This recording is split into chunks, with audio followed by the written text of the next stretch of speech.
Be the right club. Be the right club today. Yes!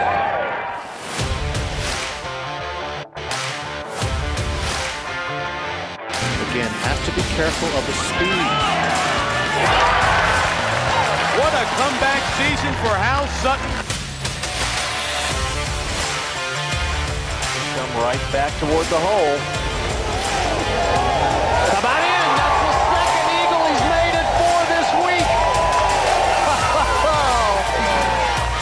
17 years later, Hal Sutton is the Players' champion.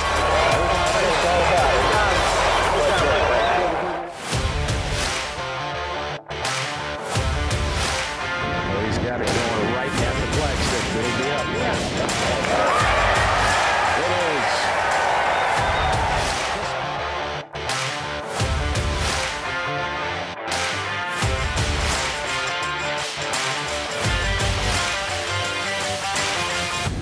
Hello, everybody. Welcome to another Be the Right Club Today podcast. Hal, what's up? 3M Championship this week. Cameron Champ comes through. Golf course you know, right? Played there a few times? Played there on the Champions Tour. I didn't think it was all that hard a golf course. It was always in perfect shape. It's a great time of the year to be in Minneapolis area. Cooler. You want to open up an academy up there in the summer? I'd love to. It's kind of hot down here right now. Yeah. I thought it was interesting. I watched a little bit of the end. They showed some stats of Cameron Champ's putting and whatnot, and he's struggled over the year with putting, and he was number one this week. And guess what? He won. Well, that's just evidence. His strength is his long game. He's one of the longest hitters, if not the longest hitter on the tour. He's a good ball striker, and then all of a sudden, when a weakness turns into a strength, catapults right into the winner's circle. That week, right? That week. And it's something that you've always said, and I think it's a great point. Like, his calling card is his length, is his ability to hit the golf ball. He's always got to keep that calling card. He has to have it every week when he goes out there, and that's why I tell everybody, work as hard as you can on your strength. Don't sacrifice your strength in order to make your weakness stronger, but spend extra time on your weakness. Try to make it better. And one of the things that you've pointed out before was that, Cameron Champ statistically is not a great putter. Colin Morikawa statistically they aren't great putters, but that's compared to the best putters in the world. He's still a great putter compared to a scratch golfer. He's still an adequate putter. It's just compared to tour players. So, I've mentioned this before, but in their hometown, wherever they're from, they're the best that there is. And that's what their mindset is. In all areas. In all areas. Not even in their weakness, they're still world class to an average player. Yeah. But once you compare yourself to the best players in the world, your weaknesses stand out. And I think that brings up a real quick, great point. You can't be Dustin Johnson off the tee, Colin Morikawa iron play, whoever the number one putter. Louis Wu stays in putting. So Louis has been playing great golf and has been a lot of those things, but he can't have the length that Dustin has and tied into all the other strengths and have whoever the best short game, Phil Mickelson short game. You just can't be that. That guy doesn't exist. Tiger came close, but even he couldn't be that for very long. Perfect is not possible. Yeah, right. So understand your calling card and stick with it and slowly try to improve some other areas. The journey is going to be long, and you need to be better at everything, and that's what every golfer feels. Yeah. I'd like to get better at everything, and that's what makes golf so intriguing. Yep, I love that. So we'll get right into our next guest is Mr. Nick Clearwater. He's the Vice President of Instruction of Golf Tech. I joke he's in charge of everything at Golf Tech. Friend of mine, I've known Nick for 6 or 7 years now. Super smart guy.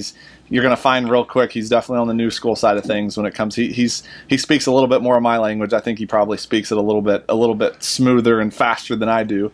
But we met talking about sensors in the 3D world, and you're going to get a glimpse into his world at Golf Tech and how they measure things and how they measure twice and cut once. I loved it. I was in awe. So get ready. He explains everything pretty eloquently, and it's pretty fast. And there was a couple of times whenever I was just like, I don't even know what to say right now. So, we don't stump you very often. Yeah. We stumped you. And so if you're listening on the radio or whatever and have a chance to watch this on YouTube, definitely recommend to check it out on YouTube even after you've listened to it once, because he demonstrates a little bit. But yeah, you guys enjoy Nick Clearwater, Golf Tech. All right, our next guest on the Be the Right Club Today podcast is Mr. Nick Clearwater. Nick's the Vice President of Instruction at Golf Tech. Golf Tech gives more lessons across the world than any other company, any other system out there.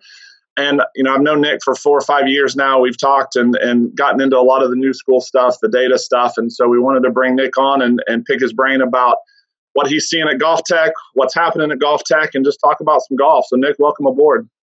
Thanks, guys. No, it's cool to talk about all the things we're doing here, but I've got a ton of questions for you and Hal too. So this should be fun.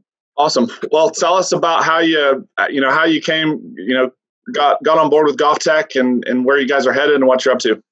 Yeah, all my stories are boring, but I know that we need to talk about them to give some perspective here. So I went to college in Michigan, graduated from a PGM program, was a club pro out in the Northeast for a long time, Connecticut, New York, New Jersey. Then decided I didn't want to be a club pro anymore. I met a few smart friends who taught me about how golf instruction really works. I was good at golf growing up as a kid and all the way up into when I was a club pro, I was okay.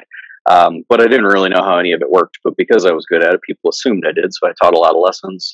But then once I found a way to measure swings, which is really the bread and butter of what Golf Tech and all of our coaches do now, it became interesting to me. So I was fortunate enough to travel the PGA Tour for about 10 years and be an independent contractor from there. And then Golf Tech had asked a few times about if I had any interest in working with them. A lot of my best friends work here at our headquarters.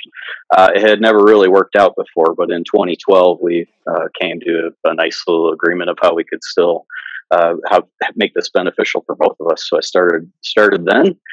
We were really in our infancy as a company of understanding how 6 Degrees of Freedom worked and really how to teach golf, because it is hard to find good mentors that understand 3D from there. So now my day is really hanging out at our headquarters in Denver, Colorado. I am allowed to get away from my desk once in a while to still go to a PGA Tour event or two. My main job is to make sure coaches have fun during their day. So the easiest way to describe that is if and you guys both know this for golf lessons too, if a student comes in and you're not at all surprised at what they're doing, you've seen this before, you know how to handle the situation, you can relax, have a good time with that student, give a great experience and enjoy your day. So that's mainly what I'm trying to do, is prepare every coach for any student that's going to walk in with any problem and give them a problem solving system that's efficacious for anybody. So that's my job for about 1,000. I think we're almost at 1,000 Golf Tech coaches all over the world. Wow. So Nick, you're collecting a lot of data. We talk about data all the time. What have you found? What's important to a golfer? Yeah. Great question. I wish this kind of story was told more, Hal, and I didn't realize you were really into the data like that, but I guess being around Chase for more than 5 minutes, you have no choice. He knows it as well as I do, I'm sure. Well, what we're able to do because of our scale, Hal, is cool. We've run a very simple, yet what I think is a really elegant study that should help golf teachers everywhere and golf students around the world too. So every student that walks in, we see more than a few 100,000 unique players every single year. When they make their first swing before we start to give them instruction, we track a lot of different things. We used to track just 2 sensors, one that sat on your tailbone and one that sat on the back of your cervical spine, top of your thoracic spine. And then we would save that data along with all the ball flight data that we had as well.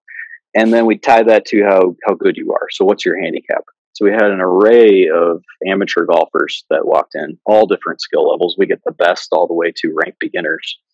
So we could then tie together who was really good and how did they move when they swung and how did the ball fly relative to the worst players, and start to really see some correlations. It's not causation, but some correlative movements in there that really define what good players do. So, for example, like the meat of your question is, what do the best players do that the worst don't do? And we've outlined that in what we called our Swing True Motion study, which you can find if you dabble around in golftech.com. It's hard to visualize that in a podcast. But some of the most highly correlated moves to skill were at the top of the swing, the amount that your shoulders were tilted towards the ground, the higher that was, the better you were at golf. There is a point where your return on investment there isn't great, but on average, the best players tilted themselves more towards the ground at the top of the swing than the worst players. No one will ever know really if that's their problem or not until they see a competent instructor. But that one came to mind as probably unique, and I think that would be interesting to anyone who's never really studied data before. And then another one that breaks up a lot of the dogmatic views of golf is the hitting and in the follow through, the amount that you extend your thorax, or everything from my sternum upward, backwards, was a serious correlation to skill, as opposed to your average guys who you guys meet them. They come in for golf lessons and tell you they're trying to keep their head down or stay real still through the ball, or they just don't really know how the follow through works in general, but it's very highly correlated to skill. So couple that with a few other moves, such as where you place the center of your thorax in the backswing. The closer that is towards the target at the top of the swing, the better the golfers were, and that was the highest correlation to skill. And then the second highest was the center of your pelvis and how close that was to the target when you hit the ball, which should make a lot of sense. That's a big piece of controlling the bottom of your swing, so you hit the ground, then the ball. So putting all that together, you really have a very basic template that could be considered the most fundamental parts to play the game. Fundamentals are always talked about as your grip and how you stand and where you're trying to aim, but from experience, and I've seen you hit a few shots on the range when you played competitively, where you don't always see the same grip out there. Not everyone's aiming the same way. No one stands really the same way.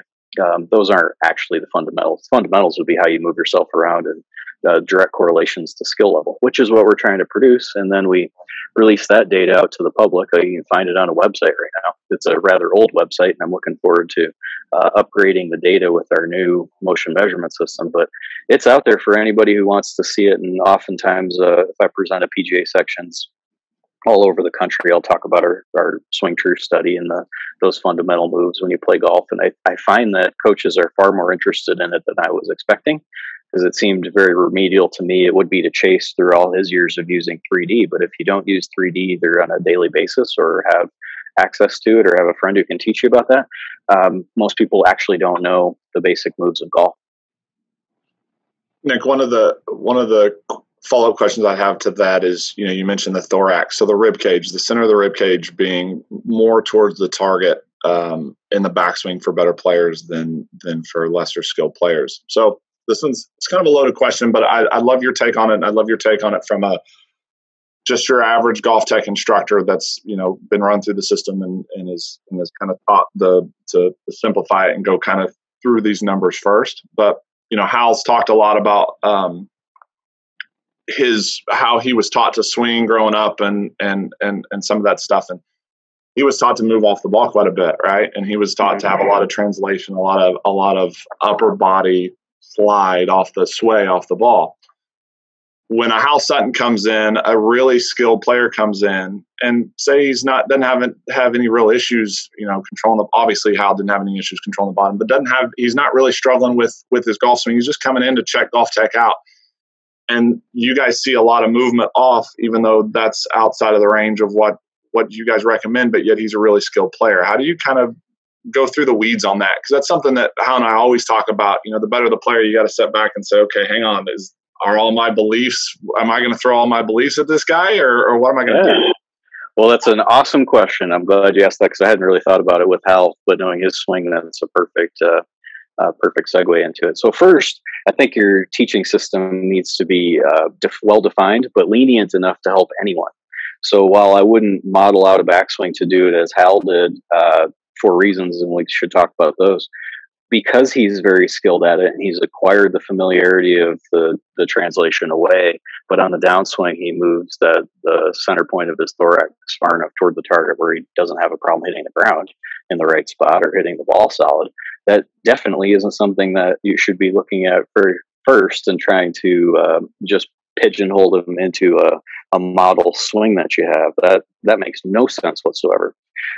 Anytime a good player or a PGA Tour player asks me for help, it usually starts with about a half an hour conversation so that I actually know what it is they would like to get out of the session, for one, and what the actual problem is.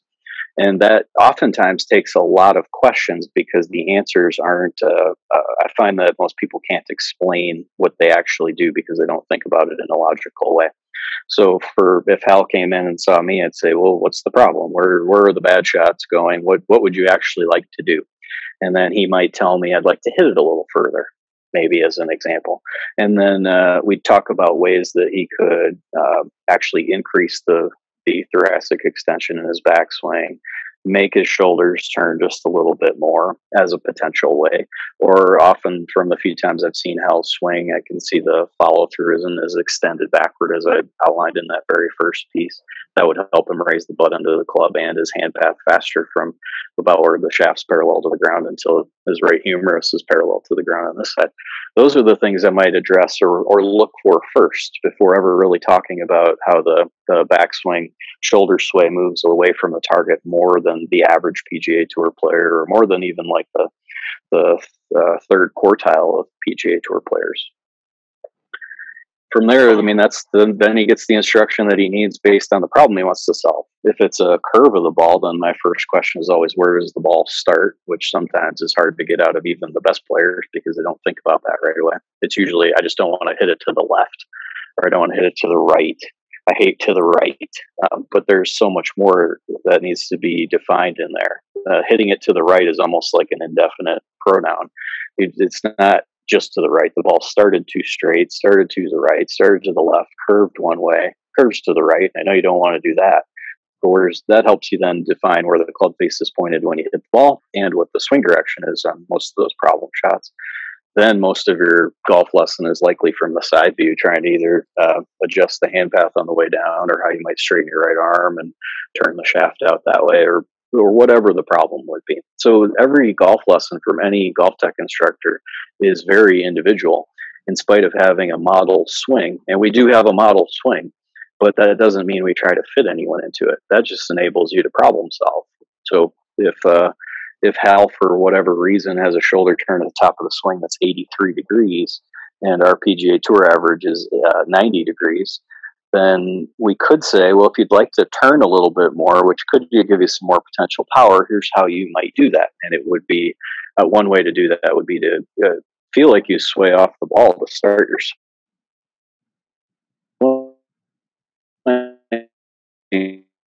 once the shaft is off the ground, 5-degree point in time where the average PGA Tour player stops moving away and starts moving towards. Just understanding that could go a long way to helping Hal turn more degrees and have a bigger shoulder turn and maybe not sway as much, have some more extension in your thoracic spine. And that's how golf lessons should be. It shouldn't be, go ahead and hit a shot and I'm going to tell you exactly what to do. You need a lot more questions than that. You need your teaching system to be extremely lenient, where if Hal came to me, it might take 10 lessons before I ever talked about the shoulder sway, if at all. Would totally depend on how he's playing and how he wants to hit. If we worked with each other for 100 years, chances are he'd look like my model swing at the end of 100 years, but it might take that long. All thoughts? Well, first of all, Nick, I don't play much golf anymore. I don't either. I understand. I do this thing called teaching now, and that took away from my own playing ability. But you know what fascinates me about all this is I didn't have any of this when I learned how to play, nor did any of the teachers have any of this. So we basically pulled this out of the ground, basically. And, you know, that's why we all looked a little bit different than, you know, as teaching has evolved, players begin to look more like each other now, because we do have a model that we're all moving towards. Some are closer to it than others are. And I loved your analogy of how you pick your spots where you try to move somebody closer to the model based on what they're doing presently in their game and what they want to accomplish. Chase and I do the exact same thing when people come in. We try to understand what's going on and what their goals are before we ever get started. So I'm glad to hear you say all that, because, you know, I've never, unfortunately, never been through the door of GolfTec in my life, but I appreciate what y'all are doing. And you know, we've kind of modeled ours after you, and we didn't even know what you were doing. So I guess we just know Chase knows what he's doing. Yeah, you've learned a ton. And Chase knows how the 3D measurements work. He could come stand by me at our headquarters and teach coaches how to do this all day long, and they'd get an awesome education. You're defining something that I think is interesting. It's one of my favorite topics, which is selection bias. You talked about all the PGA Tour players and all your peers that you played with, and no one really knew what they were doing. It's just pure statistics that out of billions and billions of people that are in the world, hundreds are going to grab a club, make a swing, and that motor program that's in your brain is so good that instruction won't do much unless it's very well defined and very good. Quite honestly, you were probably far better off playing golf the way you did. I'm sure you had maybe some helpful eyes along the way, but you practicing doing the exact same thing, having predictable curve to the ball, not changing too much of what your swing was, although I'm sure you tinkered all the time. And by tinkering, I just mean like small things that you might have been practicing, whether it was a little bit in your backswing or something that a friend might have mentioned to you, or something you thought you might do because you watched someone else. But that selection bias just shows how skilled you are in your brain. Of you had a swing pattern where you just made a swing and it worked great. The unfortunate piece is the invisible graveyard out there, the billions of people who are trying to do that same thing, and it doesn't work because they don't have that selection bias luck, I'd say, that you and many of your peers had. So they need some understanding about how to swing a club, and understand that in the backswing you tilt your shoulders towards the ground so that you keep your inclination to the ground. On the backswing you need to actually not bend forward for too long. There's a time and a place to extend yourself backwards at both your hips and your shoulders. That's how you can take someone who isn't as gifted as you are and teach them how to be really functional around the golf course. And if your coach has a system that's very well defined, so we could talk about thousands and thousands of motion measurements, but I don't ever do that in golf lessons. And that is lenient enough so that anyone who walks in, you can find an answer to their problem and do it quickly so that the game's fun for them. And that's teaching golf. And that's what we're trying to do with the almost 1,000 coaches we have. And this year alone, we're going to teach about 1.6 million lessons is my guess.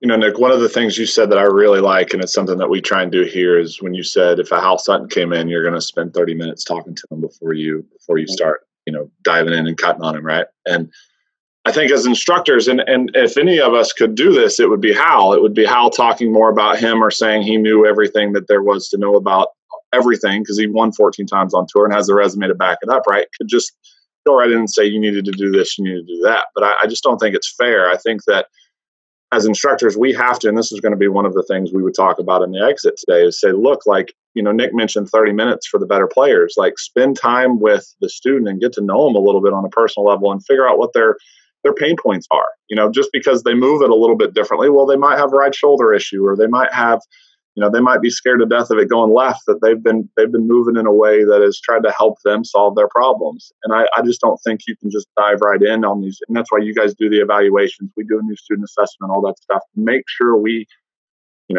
understand the puzzle a little bit more. We flip the pieces of the puzzle over before we start putting it together. Yeah, no, that's great. The worse you are at golf, if you're ranked beginner, you shoot 100, whatever your goals are, I probably only need to watch you hit 3 or 4 shots and we can get started. But the better that you are, all the way up to a player of Hal's caliber, for sure, those get longer. Sometimes the players get frustrated by the questions because they're not really used to being asked those, and the answers are a little harder to find. Or they've had experiences with teachers that didn't ask as thorough of a question, and they weren't really trying to get down to a specific point. I usually am. So sometimes it gets a little frustrating for the player. I try to avoid that as much as I can, but I need enough information to know that you either want the face more open to the path, more close to the path, you want to hit it a little bit different or farther, whatever that is. Is there a club that doesn't work well for you? Is there a shot that you try to hit? Like my friend Johnson Wagner asked me one time, he plays a little bit on the PGA Tour now. Every time I try to hit one a little softer, I overdraw it. And he'd hit with the face close to the target, 1 or 2 degrees on a half of a 7-iron he's trying to hit, and it would curve 30 yards left of the green, and he didn't know what to do. And that's all he cared about. So that's why you have to ask those questions and not just dive right in. Your analogy of the puzzle pieces and the grabbing your knife and just starting to chop people up is a poor way to start. So, Nick, one of the things that you guys are really big on, and we talk a lot about here too, is low point control. And I would say what's been fascinating to us, we're right by Champions Golf Club here in Houston, and there's a bunch of great players over there and a bunch of guys that are a little bit older. Hal and I were actually talking about this yesterday. There's so many guys, say 50 and above, that great players, played at a plus handicap, and are starting to struggle with low point control. You know, if a 25-year-old kid comes in here and has low point issues, like, it's pretty simple. We can move them pretty fast. But we've seen the older population struggle with that a little bit and have some issues just because their back's not as bendable as it used to be, and they have a hard time, side bending and doing some of the stuff that's needed. But talk a little bit about how you guys handle low point control or teach low point control, and then what would your advice be to some of the guys that are a little bit older that are struggling with it? Yeah, well, it's definitely one of the weakest skills of a bad player. You could almost tie handicap level to how many times can you hit a line on the ground exactly the same way. Because to do that, you have to have a lot of things right. One of those things is where you position the center of your pelvis and the center of your shoulders. The closer you can get your lead shoulder to the target, the harder it is to start striking behind the ground. That doesn't mean you're going to hit good shots that way. Ultimately, your angle of attack can be too downward relative to the tour average. It might be harder to swing fast.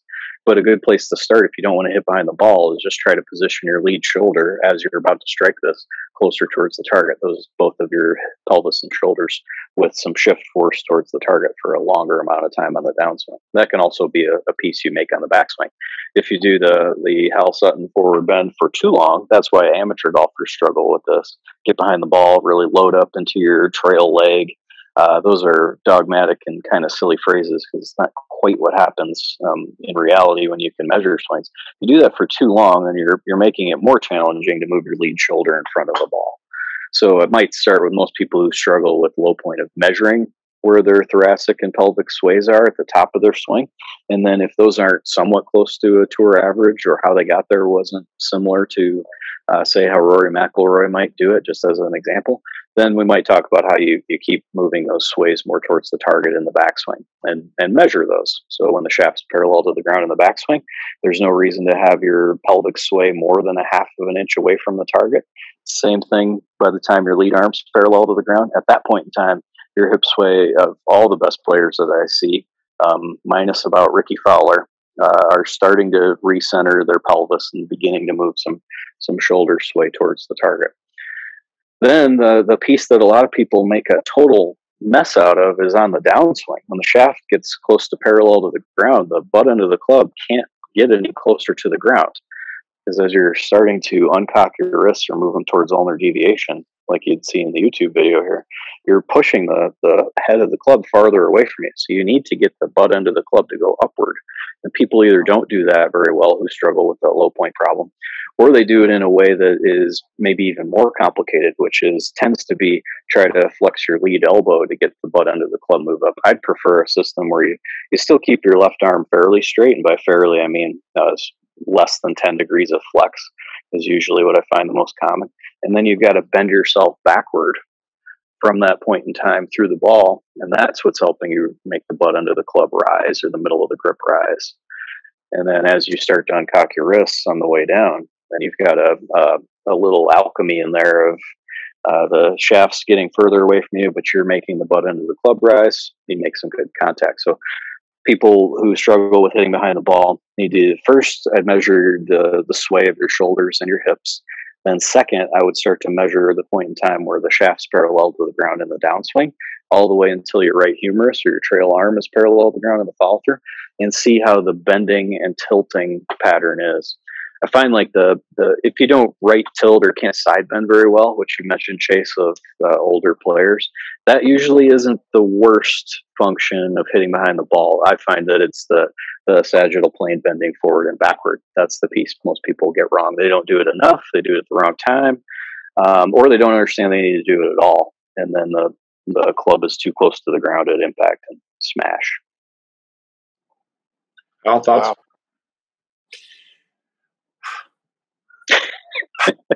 Did I say that right, Hal? Hey, I was trying to follow every bit of that. One of the things that I wanted to mention, and it's not completely about that, that is a lot of information even for a skilled player. And I'm certain that everybody listening to that right there was like, let me rewind this and listen to that one more time. I'm sitting there thinking about how many of those functions I had in my golf swing when I played my best. Yeah. And I don't know, to be honest with you. And so I guess the reason why I'm even saying that is this is a great lesson for a student to learn to trust whoever's coaching them, teaching them, and leave it up to them. And we pick one thing, and we're going to work on this for a little while. You know, you mentioned a whole lot of things there, and that's 50 lessons. Would you agree with that? It could be. Sorry. So I worked under the premise of here's like the nerdy reason. Here's the nerdy stuff that actually is the problem. If I gave that lesson, Hal, and you already did this well, you had this skill, but you didn't know it. It's kind of back to my selection bias piece. All of these really complicated things, you just made a swing. You got most of them right. Sometimes you got it wrong and you hit shots that you didn't like, but a majority of the time you got it right. So you did what I'm just describing. To teach other people to do that, I spend most of the time with people who hit behind the ball. First, just watching the sways, measuring those. But generally, it's how do you get to where your right arm is parallel to the ground in the follow through.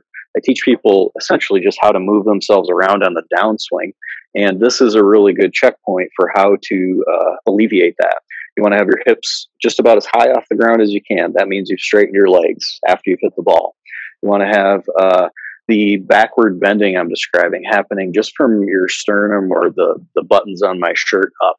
That should be bent back about 20 degrees when your right arm's parallel to the ground. You should have your arms very straight and just point the shaft straight towards the target. Something like that. Yeah. If you do that really well on that side of the ball, then you've actually learned the skills that I explained in a more complicated manner. So my lessons, while I might be able to talk like that with you and Chase because I think it's the right venue for it, in a golf lesson, I don't say any of that stuff and usually just tell people, here's how we're going to punch this ball down the fairway, hit the ground in front of the ball, and then you've got to be really certain you get all these parts right in the follow through of how straight your arm should be, where the shaft needs to go, how that extending goes. Watch me do one. That looked pretty easy, right? Okay, you do this, hold your follow through, and then usually the first few shots someone hits, it won't quite look right or it won't be good enough of all those pieces, and I start to just move them around a little bit, say you need to do this a little more, this a little faster, see how I look a touch more bent over to the side than you do it again. And within 5-10 balls, it's very rare that someone can't learn how to do that follow-through piece, which is ultimately teaching them how to hit the ball with those mechanics that I described earlier.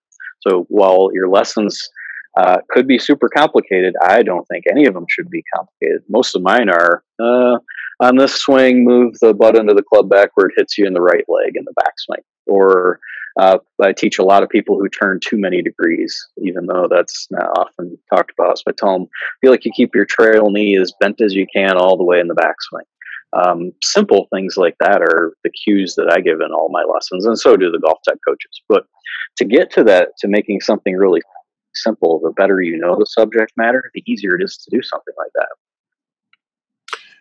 So talk about the percentage of the club, how much the club face has to do with where the ball goes. I think that makes a great deal of what's your take on that?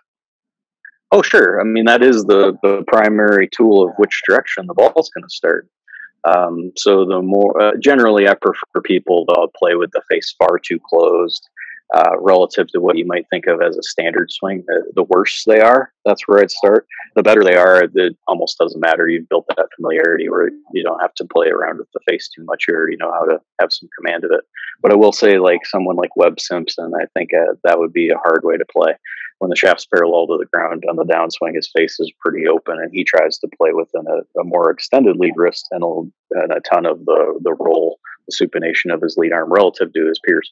I prefer to play golf like Dustin Johnson does, a more flexed wrist, and if anything, then he can afford to begin to extend his wrist and play golf that way. I think that's much easier because you're not twisting the club face as much from the point where the shaft's parallel to the ground on the downswing all the way to the follow through. That kind of answer what your question is? Well, I just think most good players know where the club face is all the time. Most poor players don't know where the club face is. That's been what I've found. basically. And I mean, they understand where their body is in relation and what the club face has to be to make it go at the target. And what I mean by that is everybody that's swinging left knows the face has to be open to make the ball go at the target. Everybody that's swinging inside to out, they know the face has to be closed to make it go at the target. Now, my experience is everybody that's swinging from inside to out a lot has low point issues. Do you find the same thing? Yeah, so even good players take like your club pros who are 5 handicaps and hit all just big slinging draws. There's a potential if I change my swing direction and move it 10 degrees to the right, the bottom of that swing arc is moving backward relative to the ball. So that isn't as easy to play. I prefer people just swing pretty much straight at the target, 2-3 degrees into out is probably where most of the players that I teach lie, and then the club face is just so slightly close to that, and everybody's hitting little push draws, swinging as fast as they can with an angle of attack that's just about the PGA Tour average or a little shallower than that. And I just teach people mainly to do that, but that isn't necessarily a requirement either. So most golfers, Hal, I think you'll find this one interesting. We also poll of all of our students, where do you hit a ball and where would you like to hit it? 96% say that they slice or don't have any pattern at all. And then 93% of those people say they would love to hit a little draw. It's the right answer. So the worse you are, if you come in and you swing 10 degrees out to in, you hit all these high spinning, open face bunker shots with a ton of spin loft, and you want to hit a little draw, I would start by probably teaching someone in 1 or 2 swings to move from 10 degrees to the left and start swinging 10 degrees into out with the face closed to the path so that the balls are traveling much farther. You've got less spin loft. They're curving. How much and where the ball ends up is not a concern. And then once I feel like they've got some pretty good command over, say, a 6, 8, 10 degree in to out swing direction, then we just move that right back to close to 0 so that the low point of their swing is moving further up relative to if I just swing in to out almost uncontrollably. Nick, quick follow up on the low point for the older guys. Where does rotation come in? Okay, good question. So the shoulders on the downswing, when the shaft's parallel to the ground, that's about where I would have them close to 0 degrees turned. So right shoulder, left shoulder facing the target. Then when you hit about 20 to 30 degrees is enough shoulder turn there. Then your hip turn's a little bit more open than that. And then the point I would try to teach people who are struggling with low point is, again, not the impact measurements. It's when your right arm's parallel to the ground. 70 degrees of thoracic turn and 65 of hip turn would be a really good way to actually get those measurements of impact. If you're turned much less at that point in time in the follow through, you're going to be turned less when you hit. So teaching impact is almost something I never do. I usually just teach the form and the follow through, which cleans up the bottom of the swing that way. But your question, I think, is how much are the worse your low point is for those better players who overdraw and the older guys, like you're explaining, their knees are usually too bent in the follow through, their hips are too close to the ground, and they're not turned enough degrees. There are easy ways to teach people how to do that, but I think starting by measuring that is easy. So if you could say, here you are with the right arm parallel to the ground, your shoulders are turned 45 degrees. The guys you see on TV who don't hit behind the ball, those are closer to 70. So here's how you do that. If that makes sense to a student, then you got some buy-in, and you can start pulling out your scalpel and showing them how to do that.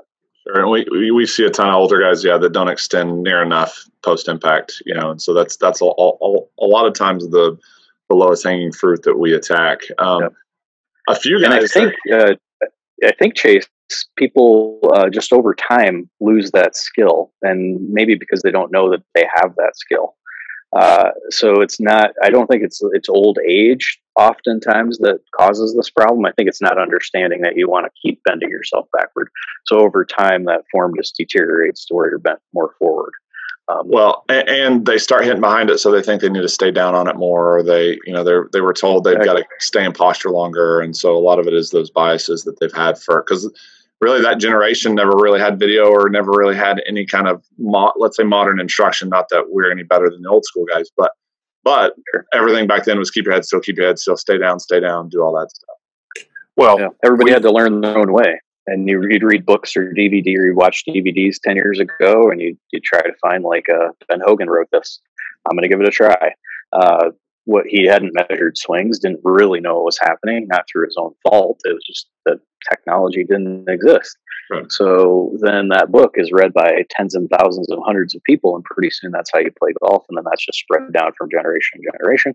And that's a real problem, because the way you would want to learn golf is you look at what separates good players from bad, and you teach people to do the good stuff quickly, and then golf would be in a better place. But because we're in that hole of the measuring tools are hard to come by even still. And Chase, I'd love to hear you explain this one. Where do you learn about how to teach in 3D besides someone who's had some experience? You had a ton from your previous position, and I do this all day long, but I rarely meet a coach that starts with us that actually understands the swing in 3D or has had that experience. So you're left with just kind of crossing your fingers, or you have 3 or 4 tricks that work really well for you that you use in lessons, and that's most commonly how golf is taught. Well, I was sitting here thinking about you. How old are you, Nick? Too old, Hal. 43. 43. Yeah. So you're fixing to make my point. I'm going to be able to make my point with you. Long before y'all were old enough to know this, they taught us that we didn't want to reverse C. And what you were talking about right there, everybody got away from it because that led to what they would view as a reverse C. And, we're a product of our environment. I mean, I'm enthralled. I love listening to what the golf swing does from people that understand 3D.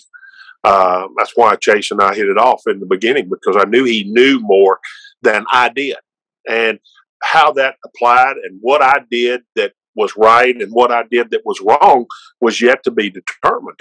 But, at one point in my life, I felt like my hands got here, and, I did at some point, but I don't do that now. Yeah. Even the swing I have from 10 years ago, you're a little more bent forward in that one. Right. Than usual. But let me add the detail to that reverse C part, because I totally agree with that. But it's, again, another indefinite pronoun. So what is a reverse C is just the question that has to be asked even a little bit more. So I would do the follow through exactly as I described. Straighten your legs, keep your hips really high. The extending is from my torso upward. It's not from my lower back. With my knees flexed. That I wouldn't prescribe because of the strain you could put on your lumbar spine that way. If you did it the way I described, where your lumbar spine is very straight and there's minimal amount of strain on you. And when you look at swings of Nick Faldo when he actually hit the ball far, Greg Norman when he played with any driver, I would tell you copy their follow-through position through the ball. Not necessarily, and if you liked how they did it, then that's all I'm defining. And Gary Player and Jack Nicklaus had most of it right, except for the knees bent. Al Geiberger is one of my favorite follow-throughs. A lot of players you played with, I'm just describing how they did it. Right. Well, love talking about it. So yeah, totally. Maybe, I think my days of actually doing it are behind me, but I still like to think about it. So here's how I'd handle that kind of. It's an objection in a way by definition, but the way I would do it is just if you stood straight up and then just take your torso and bend it back about 20 degrees. That's all I'm really stating from this movement, this view that you're seeing from me on the side. Anyone can do this. You actually do this throughout the entire day. It's just then when you get a club in your hands and you're used to swinging your motor program or your swing a particular way, when you get to that point in time where you should have many more of your joints really straight, they're just a little flex forward. And to my point isn't you need to do it just like this or it won't work. It's if you did it 2% better, it'll work better. If you do it 10% better, you'll get better results. And if you did it 50% better, you'd hit the ball higher and farther because you're swinging faster with the potential to have more dynamic loft on the club. Wow. So your experience with older players and better players and right-handed players specifically, do you think as they get older they tend to aim it further right and pull it back to the target for any specific reason? Sounds like a question that might be hitting home for you. Is that right? That's exactly right. You already knew that. Well, you kind of put the qualifiers in there. I thought, is this a Hal Sutton question or not?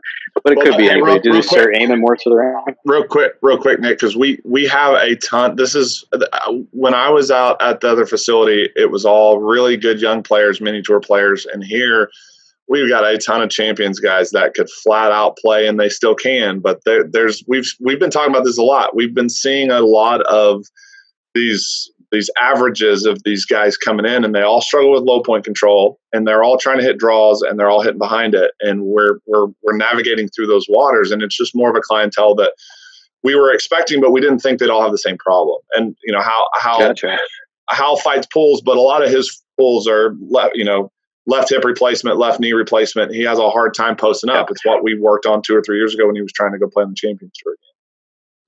Yep, you're right. So you hit like a demographic in there of a person who aims too far to the right, potentially swings too far right relative to even their stance line, and is bent forward too long or too much roll the shaft. Teaching someone like that how to aim straighter, bend themselves backwards more, keep the face more open is generally their solution. It's how to do the follow through again for someone like that. I definitely see a subset of people who have learned that drawing gives you a spin loft advantage so the ball can go farther.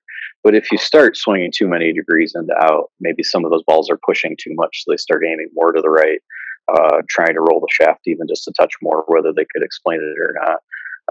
That's definitely a set of players. I think a lot of them probably don't understand how swing direction influences the bottom of the swing. And also, they may not even know the ball flight laws as well as you might expect them to. I would probably beat that one up pretty hard too, because even if I asked you the question, like, you guys know Brandel Chambly, I think he probably knows the ball flight laws now. He didn't 7 or 8 years ago at all, and there's video to prove that. But he could tell you the club face gives you the initial direction of the ball, and the swing direction relative to that will help with curve, which is a change in his understanding. But I don't think he actually knows that. I think he can answer the question, but then when he hits a bad shot, he doesn't look at golf like that. And I would assume that your low handicap club pro players that are having this problem don't actually know that they're swinging 10 degrees into out and that they shouldn't do that anymore. Yeah, a lot of them don't understand. I mean, we spend every day talking about low point and talking about how, the middle of the divot for the 7-iron needs to be 4 inches in front of the golf ball, just kind of as a typical baseline. I think, and that's great model.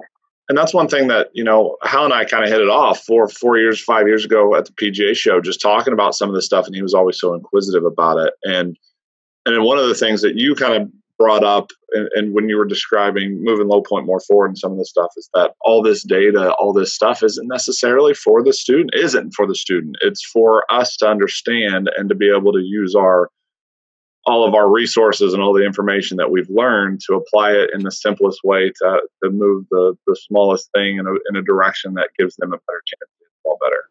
Exactly. If you're a total nerd and you want to talk about this, like we're doing now, we could do this for hundreds of hours, honestly, each part of the swing and the motion measurements that go with it. But no, and it's the same thing. Like, people always like analogies. When you go to the doctor, the doctor doesn't take a blood pressure cuff, throw it on your arm and tell you that your systolic and diastolic blood pressure is this, and it should be in this range. He tells you it's 125/90 and it's high, and then you leave.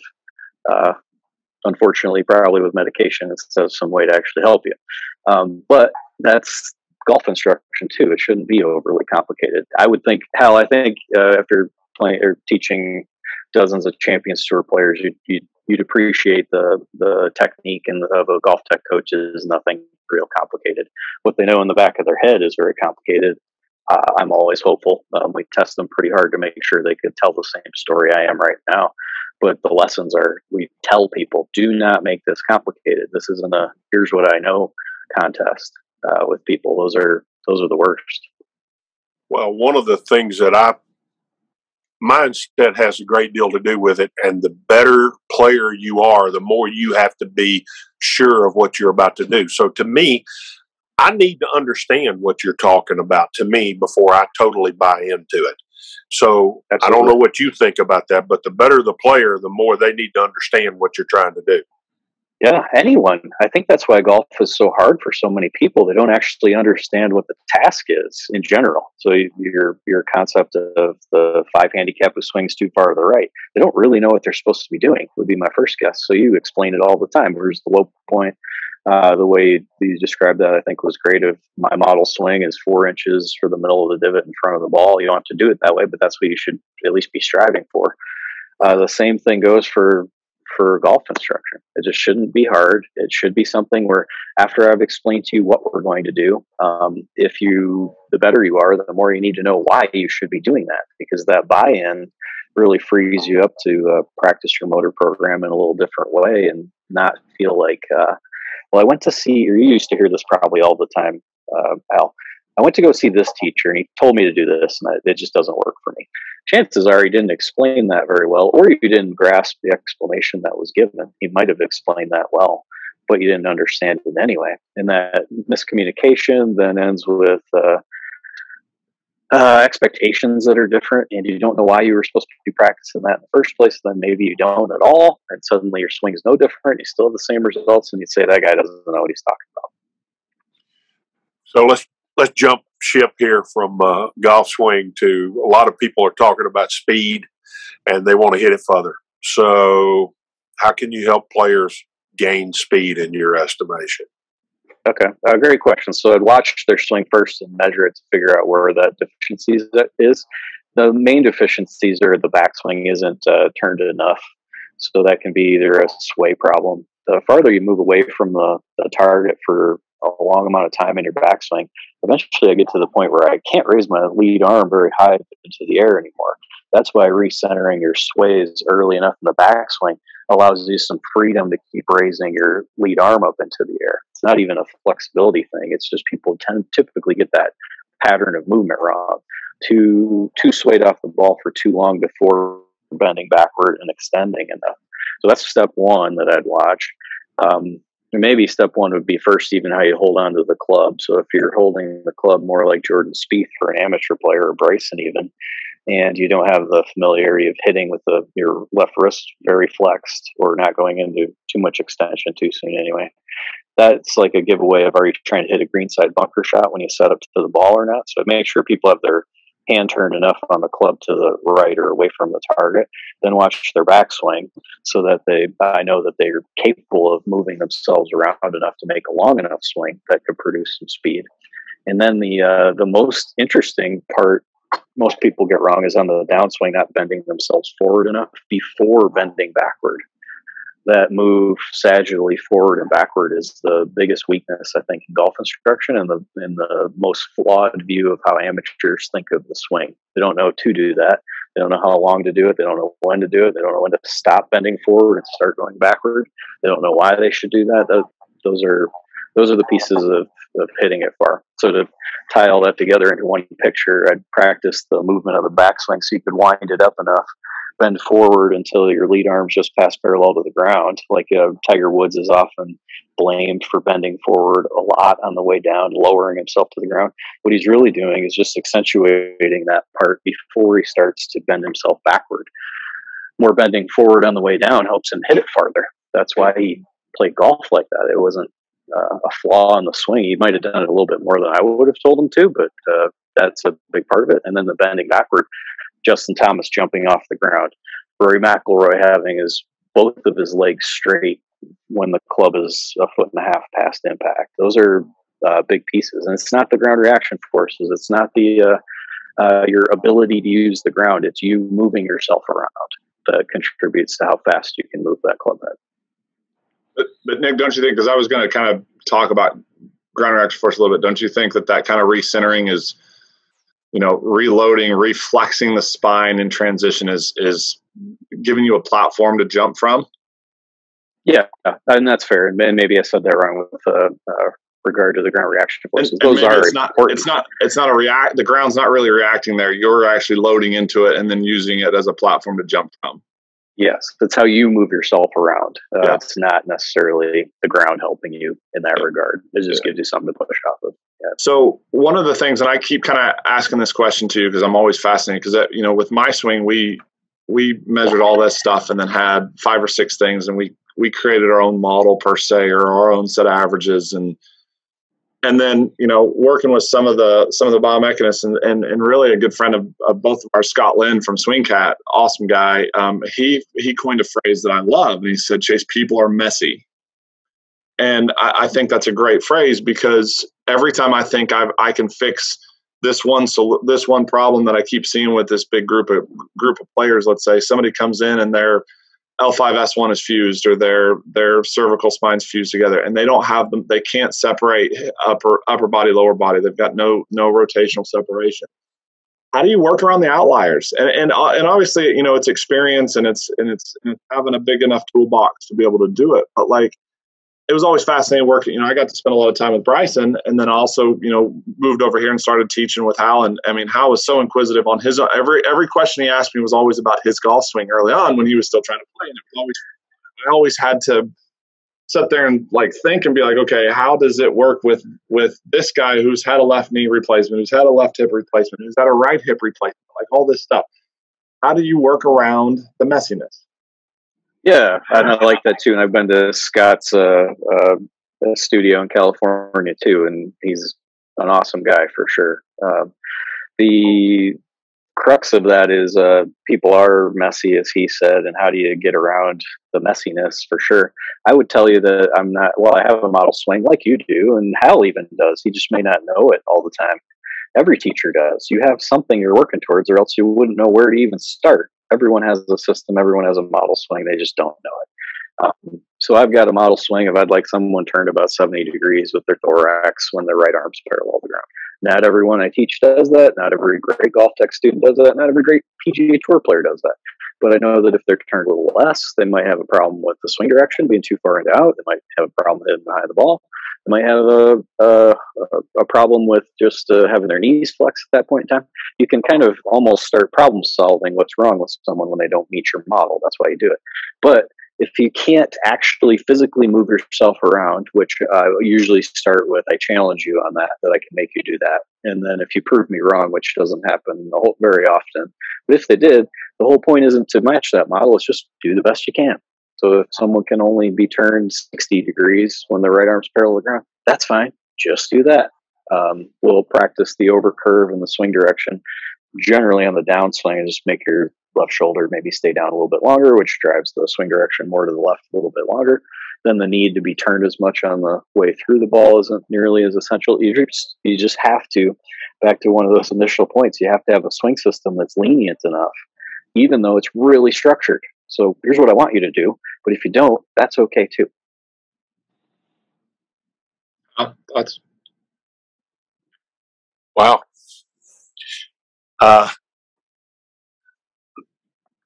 You catch me in awe. I'm in awe. I don't know what to say. You know, I mean, you're a smooth talker, Nick, about the golf. Unfortunately, I have to do this quite a bit. Yeah. I mean, this is my job, and our GolfTech coaches know this stuff too. Wow. I always joke with Nick, because in the underground golf instruction world, there's a lot of differentiating opinions, differing opinions, and a lot of different personalities. And he wades through those waters so well. It's always impressive. I always laugh when he gets some trolls coming after him and their system, and he handles it like a grizzled politician every time. It's always so impressive. So impressive. I appreciate that, and it's I appreciate, Hal, your comment. I'm not trying to baffle anybody here, just talking about golf. So it's awesome to hear you talk about this too. I'm amazed, really, to be honest with you. I mean, you've got it figured out. And, you know, if I were somebody that didn't work with anybody, I was a good player, and I come in to talk with you about my golf swing, it's easy for me to tell that you know what you're talking about. And that's half the battle whenever someone's coming in to take a lesson. You know your model, and you know where you're trying to get people to go. They're going to see that pretty rapidly. And, you know, as I'm sitting here listening to you, when I played my best, I felt like my hands were a long ways from me at this point. And, you know, that's where you were talking about being. And, you know, every time I felt like I was here, I wasn't playing very good. And that's simply what you were talking about right there. Yeah. No, that's one of the biggest parts of golf is it doesn't stop at impact. Unfortunately, I'm seeing a lot of teachers who don't understand the follow through is important. If the follow through weren't important, you could do anything you wanted in the follow through. That's not how golf works. So, yeah, I could see how, especially for you, I'm guessing that your worst shots were a touch too low and maybe started too straight and drew too much. Is that fair?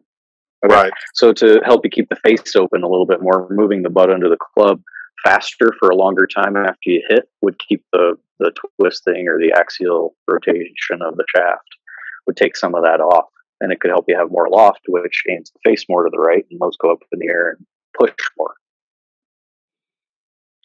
So Nick, I'll be working on that in a few minutes. he will. It'd be an interesting one to talk about. Hal, if that's your problem, the bending backward would be a big part of it. But I'm sure you've talked about this with Chase too. But how you move through the ball, and it should feel more like you have a bunker shot style of lead wrist extension through the shaft could help you do that too. So the point where your right arm is parallel to the ground and the follow through the shaft's like a lightning rod standing straight up in the air. That would help you keep some loft on the club longer too. And something like that, if a teacher would have told you just that small of a cue, feel like you do this when you have this problem, and it worked, and you understood that all you needed to do, or what you were trying to do, is keep more loft on the club, you could have maybe gone out for weeks, months, or years and never hit more than one of those low over curving shots. That's how you teach PGA Tour players too, a little bit at a time, just knowing what the problem is, and not necessarily playing any games with your backswing.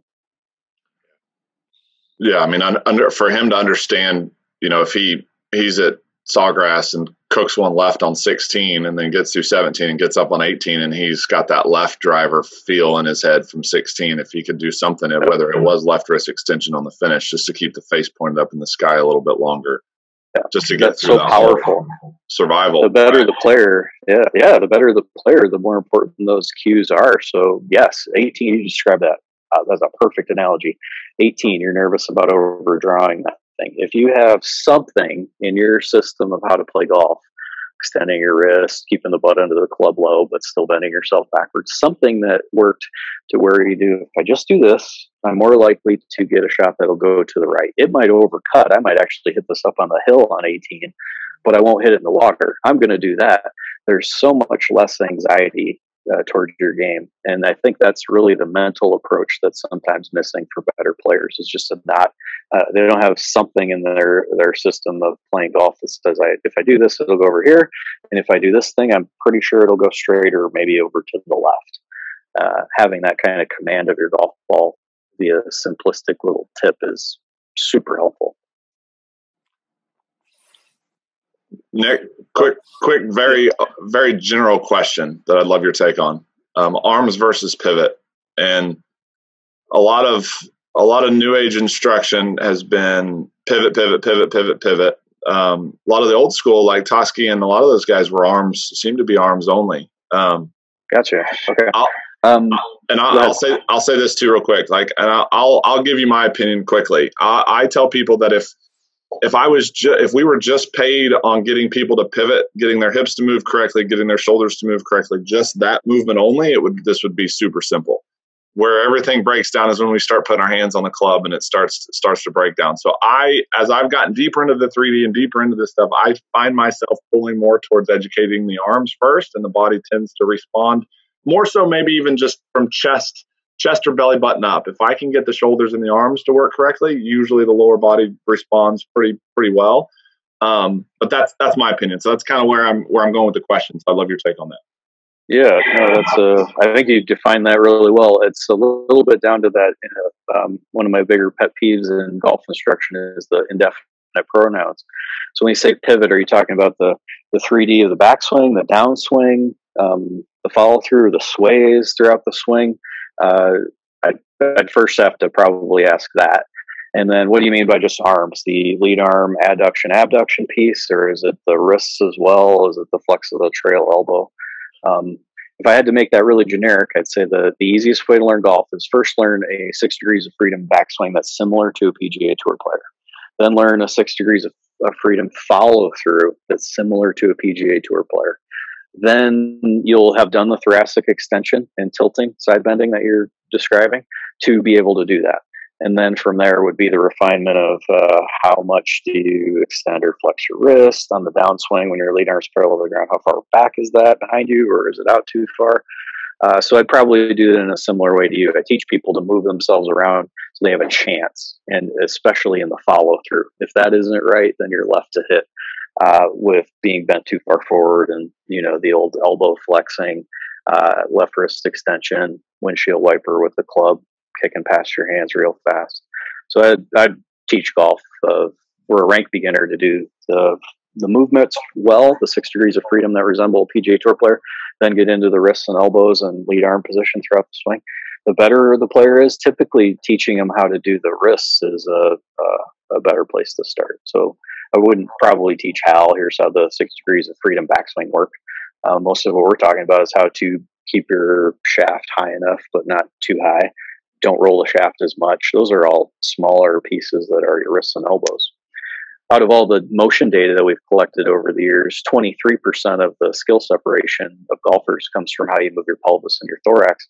But a huge number, which I can't quantify yet, but I'd love to someday, is going to be ultimately how you bend your wrists and elbows through the shot, because that's the piece that's going to transfer the energy at the right time into the right direction. So it's super critical to get them both right, but harder to do the latter. Real quick, just quickly, explain to our listeners, because I know they're questioning this, 6 degrees of freedom. Oh, gotcha. The shoulder turn, as an example of 1 degree of freedom, that's the one that most people talk about the most. But you're not just turning on the backswing or the downswing, in spite of what you might watch on the Golf Channel. You're also tilting yourself, side bending to the left or to the right, different amounts depending on where you are in the swing. And then the bending forward and backward as another dimension. So those are the 3 different rotational movements you could have. But there's also the sway away from the target or toward that all of your joints can make. And you can lift those upward or downward and push towards the ball and away from the ball. Those 6 dimensions can be measured. That doesn't need to be complicated. I'm obviously giving a different dissertation than I would in a lesson, but those 6 degrees of measurements enable you to make a backswing, downswing, and follow through that resemble PGA Tour players. Perfect. It's the education that every teacher needs to have, Chase. I know you know that. You have an awesome background in that. There's probably no better background in that than what you come from. I say it all the time. I was very fortunate to be able to spend time with guys like you and Dana Dahlquist and Mike Adams. Oh, and that's nice of you to say. I mean, you lived you sold 3D systems. You had to learn how it worked, and then you got to see the power of that. And you got to train your eyeballs what a 36 degrees to the left shoulder tilt looks like. Sure. Those are most golf instructors don't get that experience. But to get to go suit up in front of some of the best instructors in the world, and some of them would even ask me to give their students a lesson, like it was trial by fire, like game time. Like I had to come up, I had to go through everything. And same thing. I mean, you have to deal with similar stuff. But I mean, I think your job's harder, getting all the instructors to teach from the same lingo and get them all to kind of see the golf swing the same way. But I was super, super fortunate, super blessed to be able to go through that system and spend time with Chuck Evans and do all that stuff that I got to do. And, it's how Hal and I met, and we've just moved on from there. But. Yeah. Golf would be so great if every teacher understood 3D, not to necessarily an expert level, but they knew that you change the bend of your shoulders and you tilt yourself towards the ground in the backswing. And they could say similar words. We have our Golf Tech coaches have a private Facebook group that you can't get into, but it's the most civil, organized, and understandable golf conversations. And it's probably the busiest forum on the internet about golf, but no one knows about it because unless you're a Golf Tech coach, you don't see it. Then you can go to a separate group of teachers, 2,000 of them, and none of them work off the same verbiage at all. Yeah, their glossary of terms are indefinite pronouns and things that just don't make sense, and no one's using actual words, and you can't have a conversation about golf that way. You can't even start. So that is one of the harder parts. It was certainly messy when I started 7 or 8 years ago, but we're on the right track. And really, we're just trying to help golf teachers be really good at their job, which makes their day easier and students get better. Our average student drops about 7 shots in a year. Golf tech coaches are good at what they do, and their system behind that is complicated, but when you take a lesson, it feels really simple. So, Nick, a lot of different body types out there, different heights, different wingspans. How does Golf Tech factor all of that in? Sure. So I would say that we still just work off the same basic template. So regardless of how big you are, what do you look like? I definitely don't think the wingspan has a whole lot to do with how you'd want to move yourself around in the 6 degrees of freedom. But you just make subtle changes to your model swing. So the average PGA Tour player, when you measure how far their shoulders are bent forward, it's about 41 degrees when they set up to the ball. If a person that comes in and they're 6'4" is bent forward 32 degrees instead of 41, you wouldn't panic and try to teach them how to do the PGA Tour average. You just mold your system to the person that stands in front of you. That happens. That's easier to do when you know your system really well. Then you can make all the adjustments to that to fit the person. So it should feel very individual no matter who you go to. I would agree. Yeah. So one of the things, just a quick follow up, like I'm 6'7" with 6'4" wingspan. So a lot of people always try to get me to stand taller to the golf ball, and I just couldn't. I was always more bent over, and I would tend to get a little bit more depth. We've got some 6'2" kids with 6'4", 6'5", 6'6" wingspans. And any thoughts on arm structure versus, and I know you guys are probably with the new system going to measure, lead arm adduction a little bit more and measure some of the elbow bends and stuff. Do you anything you could, any hypothesis coming from what you think you'll see with some of that stuff? I'm not sure I understand your question enough to find a measurement that would be different. One of the things I tell like my longer arm players is they've got two options with backswing structure. They can either go a little bit more vertical or they can go like max width. Like we got to be a little careful if getting too deep in the backswing because they run out of space. They don't have the space to come down. And so I was just curious, again, very general question, but curious kind of what you see with guys that are built differently. Gotcha. I wonder if it's the build. I don't know if it's the build or not that would matter.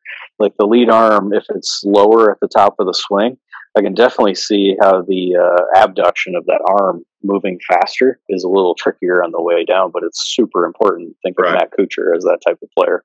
Right. Meanwhile, if you had your arm up, you could be a little slower with the abduction that way and just change your shoulder tilts to lower the shaft in. So I think it would be more dependent on how you chose to do the backswing.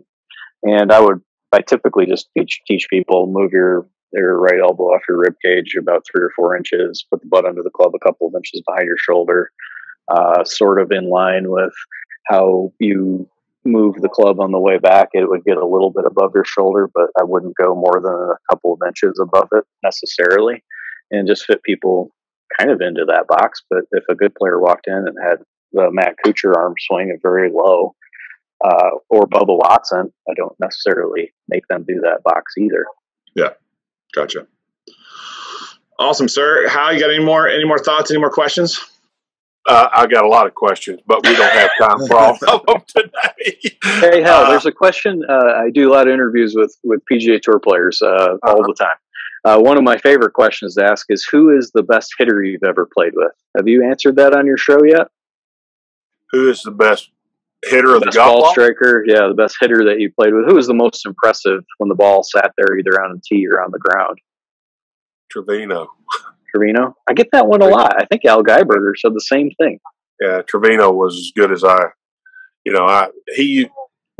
never forget this. We were walking off the 8th tee at Muirfield Village, and Trevino looked over at me and he said, Hal, he said, right there, if you can control the bottom of your arc right there for that long, you'll be a great player.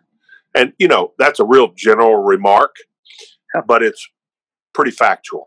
So accurate. Absolutely. How you do that's the fun stuff that we're talking about now. Well, and that's what we've been talking about for the last hour. So, you know, I appreciate you coming on, Nick. I respect your knowledge, and you know, I was kind of in awe listening to you, how well you defined everything you were talking about. It's obvious you talk about this all day long, every day, because it just comes right off the top of your head, just like that. So, hey, I sincerely appreciate the compliment. That means a lot coming from someone who's been around the game, done as well in it as you have.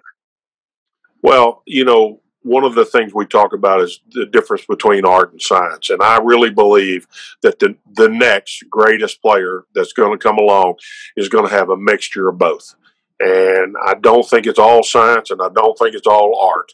I think the science part of this for the player is he's got to have understanding. And, you know, you pretty eloquently helped me understand some of the things that I didn't understand. So I appreciate that today. No problem. You got one of the best coaches in the world on this call, though, too. Chase knows what he's doing. Well, and I know that, and I appreciate you saying that. I knew that whenever I spent quite a bit of time with Chase, and that's why I wanted to bring him to Houston. And I had a selfish motivation in it that I wanted to learn, but I know what Chase knows. I mean, I don't know what he knows. I know he knows it. That's the point. Yeah. No, that's awesome. No, thanks for the conversation. I sincerely appreciate it.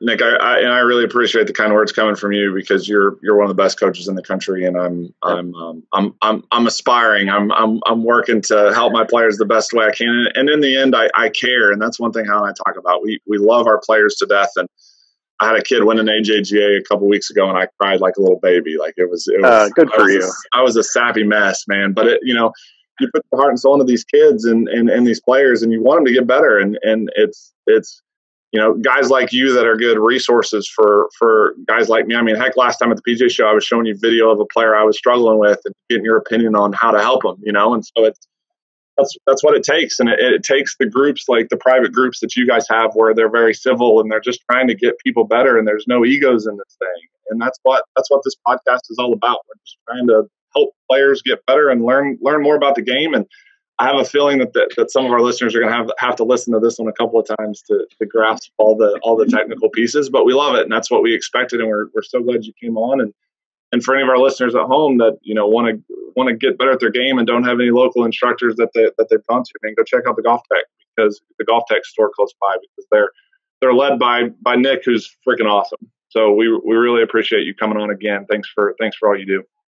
Yeah, no, I appreciate that. And if anybody wants to find more info about what we do, golftech.com is a place where you can find any of our locations. We have about 225 internationally right now, and growing fast. We aren't even close to being done there. And it's not the size that makes it cool. It's just that our business is so good. Our students really love what they do. We care, like what Chase is explaining. That's a great place to look at what we're doing. And then if you want to find any other Golf Tech stuff, I'm trying to be as invisible as I can online, but we do have a YouTube page, golftech.com/YouTube, a YouTube page. Search Golf Tech. You can find a ton of video content. We're trying to do some long form videos that are maybe a little more in depth than what you might find online. But we've put a bunch of cool stuff up there if you appreciated anything that we talked about today. Awesome, Nick. Thanks again. Thanks, Nick. Thanks, guys. Well, there you have it. Nick Clearwater. He's got a clear understanding of what the golf swing does. You know, he talks about a system. He talks about a baseline a lot. And I think he goes into this idea of, like, if you're going to teach 5 or 6 lessons a day, you kind of got to have a baseline or a set of principles that you like to see. Everybody's not going to swing the same, but there's certain facts in this game that we have to adhere to. But then there's a lot of you know, just beliefs that you have to hold true to your heart when you're assessing these students. I loved all of that he was talking about, you know, and one of the things that I really liked that he talked about is he said, you know, this is what I believe where it should be, but if you can't do that and you can get here instead of here, that's okay. We're going to get as close as we can to it. Yep. So he wasn't trying to make everybody swing an exact certain way. Yep. He had the baseline, and that's what made him look for flaws or for things that were right. I loved one of the things we talked about a lot on here. I loved how he talked about if a Hal Sutton came in he would sit down with you and talk for 30 minutes before he'd start cutting away. And I think that's so important. I mean, the better the player, we've got to understand your pain points. We've got to understand you better before we can just start going in and slicing and dicing. Well, there's a lot of reasons for that. We talk about how fragile really good players are, but there's a reason for that. They have further to fall, and and they can't afford to fall, because they're trying to stay at the top of the heap, and they don't want to lose a thing. They're wanting to add to what they have, not backtrack. You can ruin a 20 handicap, and it's not going to hurt his career or his livelihood. You ruin a tour player, it's a long, hard fall. An interesting point he brought up that I've never heard anybody say this, and he was talking about the older generation of instructors. He was talking about, think of like late 80s, early 90s. He was talking about how those guys taught in a difficult era. It wasn't so much like a lot of people say, oh, they just didn't know, or this or that or this or that. They would speak negatively of the instructor. It was more so like, man, they came up in an age where there wasn't a lot of information, and there was a lot of throwing stuff on the wall and hoping it sticks. Well, there was a lot of trial and error, and the cameras didn't have the shutter speed to show where the club face was at. I grew up in that era. That was my era, basically. TrackMan didn't exist. TrackMan didn't exist. What I will say is I never worked with anybody that I didn't think they were trying to help me. Yep. And maybe they didn't have everything, all the tools that we have today. They obviously didn't. But they were still trying, and they had some they had a baseline too. Mm-hmm. They had a belief. Mm-hmm. And anyway, I'm thankful for all the people that tried to help me. Sure. They were doing the best they had under the circumstances. They were doing the best they could. The last thing I'll say about Nick, I like the fact that he knows the 3D world. He can spit out the numbers. Obviously, you guys saw that. But he's a good player. He can also tell a Hal Sutton or a tour player, Johnson Wagner, that on the 18th tee at Sawgrass, you might have to do this to get through that shot and believe in something, right? And a lot of the 3D guys, the 3D nerds, we can jokingly say, a lot of the scientists didn't play golf at the highest level, and they're literally just teaching you out of, let's say, a textbook. And that's too dogmatic, might not be the best word, but it's just too black and white. And there's got to be some, like you always talk about, you got to be able to believe in it. I can tell you used on there, you talked about the 18th hole or at Sawgrass or whatever. Having stood on the 18th hole for all the money against Tiger Woods, I can tell you better trust yourself. Yeah. And, whatever you're working on at the time, he was talking about handle, height. Mm-hmm. And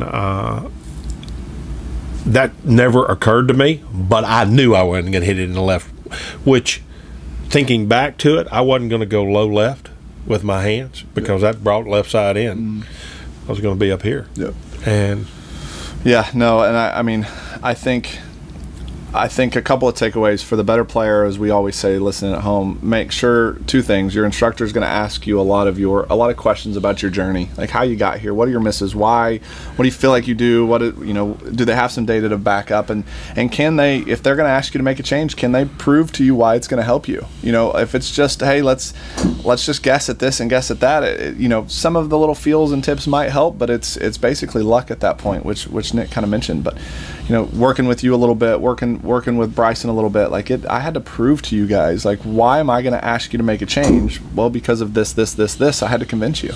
Well, we got to know where we're going. Yeah. And, how and why. And a good instructor, first of all, you got to find out where they're at if you haven't worked with them, which is what Nick was talking about doing, mm-hmm. and you do all the time. And then the second thing is, that good player saying, I know where I'm at right now, and where are we taking me? Yeah, that's exactly right. A good player's got to believe in where you're going. Yeah. And, changing mindset is almost as important to give in to the change. Yeah. Give yourself permission. Give yourself permission. I use the word permission all the time. Yeah. If you don't give yourself permission, you can just tell the student is sitting there listening to you, but they're not hearing you. Yeah, that's right. Well, I think this is our 30th episode, somewhere around 30. I might be one or two off, but Nick's just another example of a smart guy in the golf business that can bring another perspective to to what we're trying to do, and GolfTech's obviously in great hands. And like we mentioned on there, if you are interested in taking up lessons and aren't in Houston, if you're in Houston, come see us. But if you're not, go check out GolfTech, because they're at least not guessing. They're at least gonna give you reasons on why they're asking you to change, and honestly, that's all you can ask for. And from there, it's up to you to work at it and get better at it. I would work with Nick anytime. I think he's that kind of teacher. I'd trust anything that he had to say. I'd still would use my own brain. I tell y'all all the time, be your own CEO. If you want to be as good as you can be, you're going to have to be the decision maker out on the golf course. So start with putting a little input into what your change that you're making. Especially the better player you are. If you're a 20 handicap, you're going to have to let go and just trust that the guy knows what he's doing, and you're going to have to make some changes, and you need reps.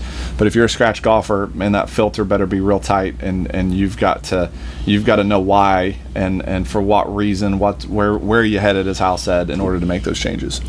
And you can do it together. I can tell you this, that's a really big point right there.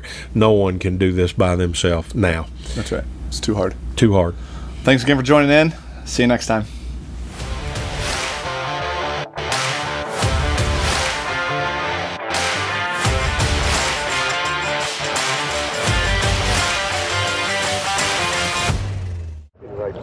Be the right club today. Yes!